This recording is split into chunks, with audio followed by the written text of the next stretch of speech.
네, 강의 시작하겠습니다. 오늘은 색깔에 대해서 공부를 하겠습니다. 색깔은 의사소통에 있어서 매우 중요합니다. 우리 주변 생활의 모든 상황에 활용되지요. 신호등, 신호불, 그런 것도 중요하죠. 사람들을 행복하게 하는 색깔도 있고 슬프게 하는 색깔도 있습니다. 우리 아이들이 주의력이 형성되고 인지 발달에 있어서 이 색깔을 정확하게 인식한다는 것은 대단히 중요한 것입니다. 그래서 오늘은 색깔을 통한 수용성 언어, 표현성 언어에 대해서 공부를 하도록 해보겠습니다. 우선 첫 번째는 색깔 10가지를 한번 아이들에게 가르쳐 주면 좋겠죠. 맨 위에는 빨간색, 따라해보세요. 빨간색. 그다음에 주황색, 노란색, 초록색, 파란색, 남색, 보라색, 분홍색, 갈색, 하얀색, 검정색. 안타까운 거는 우리 아이들이 대체적으로 색깔을 잘 몰라요. 주로 검은색에만 집착을 하는 아이들도 많고, 그래서 아이들이 그 신호등을 그리게 해보면은 신호등이 첫 번째 빨간색, 그리고 노란색, 그리고 초록색인데 이 색깔을 사용하지를 못해요. 그래서 여러분들이 스케치북을 가지고 아이들에게 이 색 연필이 있잖아요. 색 사인펜. 그걸 가지고 이런 색깔을 그리는 것, 색깔을 가지고 낙서하는 것, 그런 것도 하면 참 좋습니다. 그래서 먼저 색깔에 대한 수용성 언어. 그러면 이 아이가 빨간색 그러면은 여러 번 반복해 줘야만이 이 아이가 빨간색이라는 단어를 인지하게 됩니다. 예. 그래서 자칫 방금 전에처럼 빨간색, 주황색, 노란색 이렇게 지나가 버리면은 아이들한테 색깔에 대한 식별하는 이해가 잘 안 됩니다. 그래서 이제 저는 이렇게 카드를 만들어 가지고 빨간색, 그리고 요즘은 색판 뒤집기라는 게임이 참 재밌어요. 막 활동도 하면서 이렇게 하는데 집에서 하면 색판 뒤집기도 한번 해보면 참 좋겠어요. 그래서 수용성 언어는 듣고 이해하기, 소리를 듣고 이해하기. 그러면 이것이 빨간색이다. 그럼 엄마가 빨간색, 아 예쁘다, 빨간색. 그러면은 이 아이가 빨간색이라는 청각으로 소리를 듣고 빨간색은 눈으로 봅니다. 기왕이면은 손으로 한번 만져보게 하는 것도 좋아요. 그래서 기본적으로 단어를 인식할 때 개념 형성이 되어야 된다. 개념. 아주 쉽게 말하면은 빨간색 소리를 들었어요. 청각이 들어가죠. 그 다음에 빨간색 눈으로 봤어요. 시각이죠. 그 다음에 한번 만져봐요. 그러면 세 가지 감각을 여러 번 하다 보면은 빨간색은 이런 거예요. 그래서 우리가 빨간색 그럼 뭐가 연상이 돼요? 신호등의 빨간 분들도 연상이 되고, 또 빨간색 그러면 또 뭐가 연상이 돼요? 보통 아이들은 사과는 빨개, 사과는 빨갛게 얘기도 하죠. 그리고 911 소방차 빨간 것도 있죠. 그래서 이 빨간 것을 다양하게 얘기를 전해주면은 빨간색에 대한 개념이 형성이 돼요.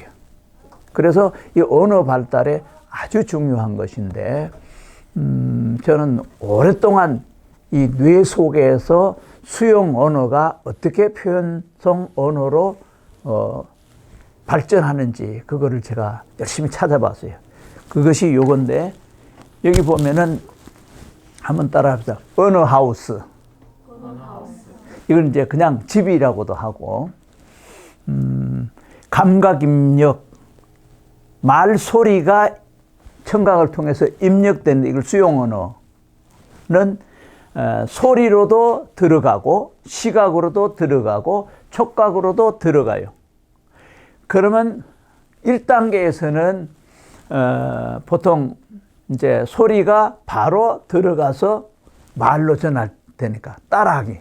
예. 그러면 사과 그럼 소리 들었잖아요. 바로 따라하잖아요. 그렇게 해서 언어가 되는 게 아니란 말이에요. 그래서 우리 어머니들이 우리 아이들이 말은 계속 따라하는데 왜 말 따라하기 하는데 자바르가 안 나오느냐? 자바르가 나오게 하려면은 기본적으로 많이 사용을 해봐야 되고 그 다음에 그 상황에 맞도록 나와야 되는데 거기는 언어에 대한 개념 형성이 돼야 돼요. 그래서 여기서 소리 또는 시각 보는 것 또는 만져보는 것 이것이 개념 형성이 돼요. 개념. 그러려면은 다양하게 봐야 돼요. 다양하게 보고 다양하게 듣고 다양하게 만져보고 개념 형성이 중요한 거예요. 예. 이것이 언어학자들이 처음에 수용 언어는 이 W는 베르니케라는 의사가 발견을 했어요. 이거를. 예. 여기에 뇌의 이 부분인데 여기 상처를 입으면은 전혀 말귀를 못 알아들어요. 그래서 말귀를 전혀 못 알아듣는 사람을 죽은 다음에 해부를 해보니까 요 영역, 축두엽, 여기에 뇌가 손상이 되어 있어요. 그래서 그 사람 이름을 따가지고 베르니케 영역. 그래서 언어 교수들 강의할 때 베르니케라는 용어를 많이 써요. 이건 수용성 언어, 말귀를 알아듣는 거란 말이에요. 그 다음에 여기서 말을 하게 하는 것. 어떤 아이는 의사가 환자가 왔는데 탄 소리만 해. 예. 말귀는 알아들어요. 이해는 해요. 근데 말을 못 하는 거예요. 그래서 이 사람이 죽은 다음에 해부를 해보니까 뇌의 요 부분이 손상이 되어 있어요. 이걸 발견한 사람 이름이 브로카. 그래서 요 부분 브로카 영역이다. 다른 말로 하면 여기는 말하는 영역이다. 말을 이해하고 수용 언어를 하는 데는 브로카 영역. 여기 측두엽 이쪽에 있고 말을 표현하는 소리로 말을 하는 데는 표현성 언어. 여기를 브로카 영역이라 그래요. 근데 듣고 말을 하는데 이 아이가 자발적으로 상황에 맞도록 사용을 못해. 그건 개념 형성이 정확하게 안 돼서 그런 거예요. 예. 말만 그냥 앵무새처럼 따라만 하는 거예요. 반향을 그러죠. 개념 형성이 안 되면 그래요. 예. 사과 그러면은 머릿속에 먹는 사과를 먹었을 때 소리가 사각사각 들리고 사과를 먹을 때 단맛이 나고 개념 형성이 되면은 사과 그러면은 뇌에서 침도 나오게 하고. 여러분들 석류 예쁘죠, 색깔. 근데 석류 먹어본 사람은 석류 그러면 침이 나오죠. 그 뇌에서 같이 연합적으로 종합적으로 작동을 한다. 이게 개념 형성이 되는 거예요. 개념 형성. 예. 그래서 사과 그러면은 개념 사과는 먹는 거야. 예. 그렇게 개념 형성되면은 사과를 봤어요. 그러면 사과 주세요. 나오죠. 저거 사과 맛있는 거야. 그럼 벌써 주의력이 형성이 되죠. 그래서 언어가 이런 과정을 거쳐야 돼요. 사과 말귀를 들었을 때, 사과를 눈으로 보았을 때, 사과를 만져보았을 때, 그리고 여기다가 하나 더, 사과를 먹어보았을 때, 이 감각이 맛이 있잖아요. 예. 시각으로 봤을 때는 둥글고, 시각으로 봤을 때는 빨간색이고, 또 만져보았을 때는 이거 동그랗고, 예. 맛을 보았을 때는 달고 이런 것이 개념이 형성이 돼야 돼요. 그래서 경험이 중요한 거예요.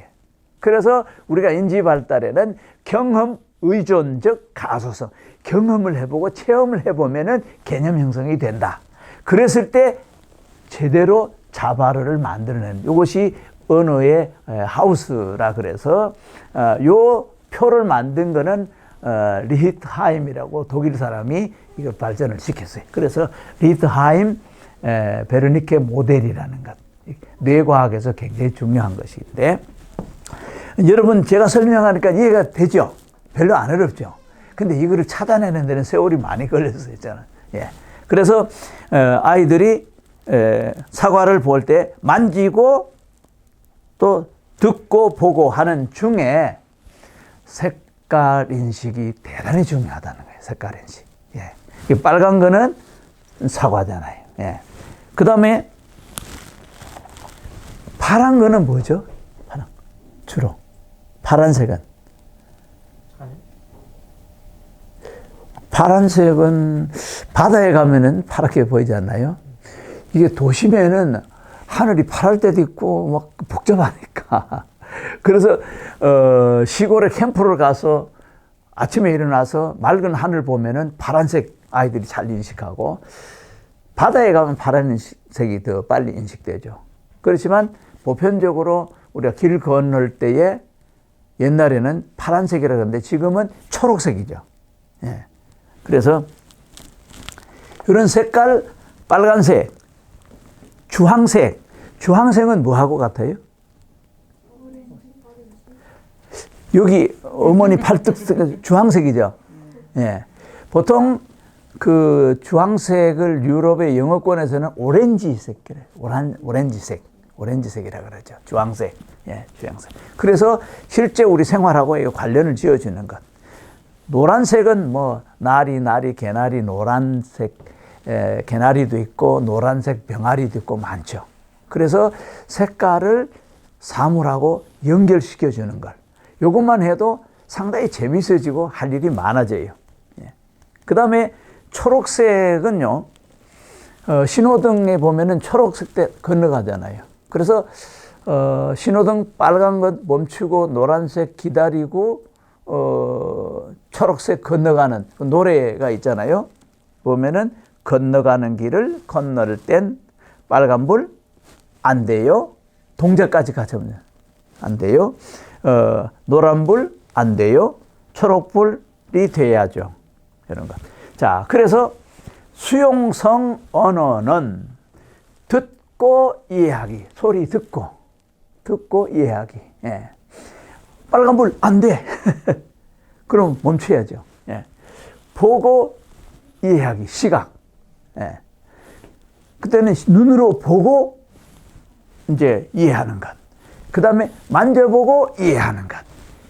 이런 과정을 거쳤을 때에 개념이 형성되고 말귀를 알아듣게 되고 수용성 언어가 형성이 되는 겁니다. 그 다음에 표현성 언어는 입을 움직여서 따라해보는 거예요. 예. 그래서 연습하는, 그래서 따라하는 언어를 반향어라고도 합니다. 모방 언어. 이제 좋은 훈련이 많이 돼야 하니까. 이거는 연습을 많이 할수록 좋습니다. 많이 할수록. 예. 그래서 입을 움직여서 따라하는 말. 그 다음에 어떤 거는요, 손으로 그리면서, 사과를 그리면서, 또 이게 스케치북 같은 데는 뭐 여러 가지 자동차를 그리면서, 또 가장 쉬운 게 뭐 고추를 그리면서, 나비를 그리면서 말하면서 표현성 언어. 표현성 언어는 뇌로 치면은 감각, 인풋, 입력 외에 몸 동작이 표현이에요. 그래서 몸짓, 제스처, 이것이 다 기초적인 언어에 속하는 거예요. 언어 영역이에요. 예. 그 다음에 손 동작, 수화도 있죠. 예. 우리가 자세히 보면 사람들 얘기할 때 손을 먼저 많이 써요. 뭐 안 돼, 손 많이 하죠. 이 손도 다 언어에 속하고, 손만을 사용하는 언어를 수화라 그러잖아요. 수화. 예. 손을 쓰는 것. 그 다음에 우리가 손만 쓰는 게 아니고 얼굴 표정으로 의사 표현을 하잖아요. 얼굴 표정 짓는 것. 예.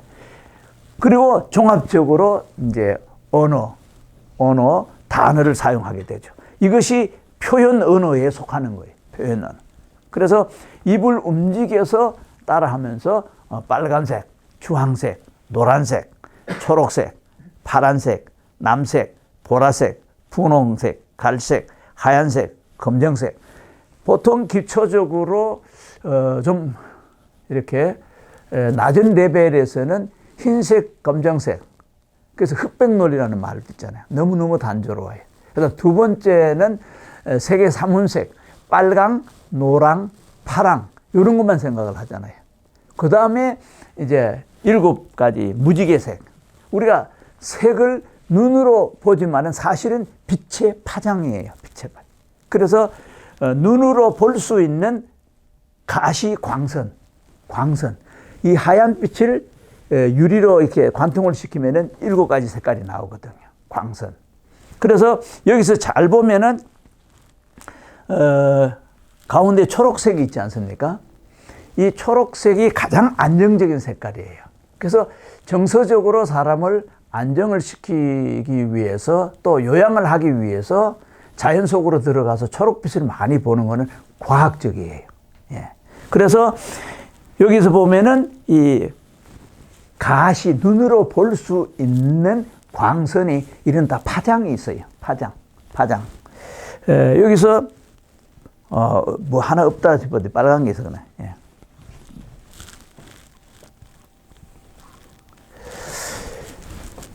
가장 빠르게 파장은 짧다 그래야 돼요? 파장. 예, 가장 파장이 이렇게 짧은 것이 이 보라색이에요. 반대로 파장이 이렇게 가장 긴 것이 빨간색이에요. 그럼 그 중간에 있는 것이 초록색이에요.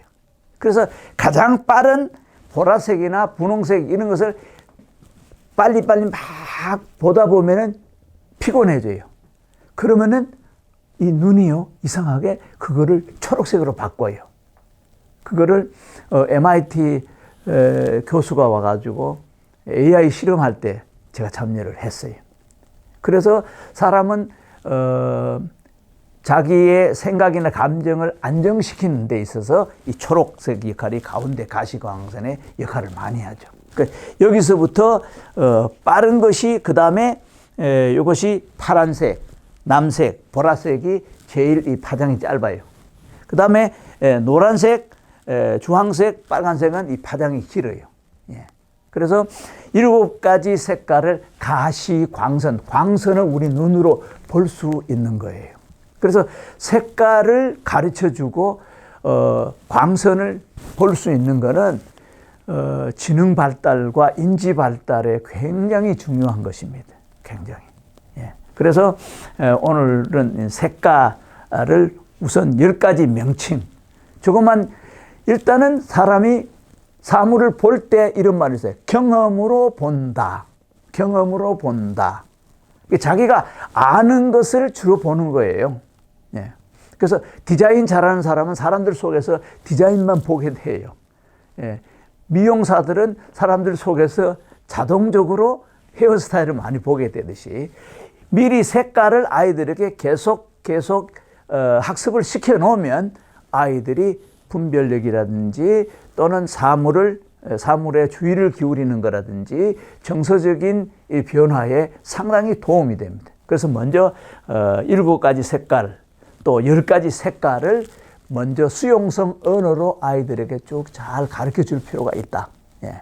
그 다음에는 이제 놀잇감이나 이런 거 할 때 색깔 이름을 먼저 가르쳐 주고 두 번째는 우리 어머니들이 무슨 색하고 확인을 시켜줘야 돼요. 그래서 이 아이가 무슨 색, 빨간색 했을 때 이것을 잡아서 내면 몸 동작을 하잖아요.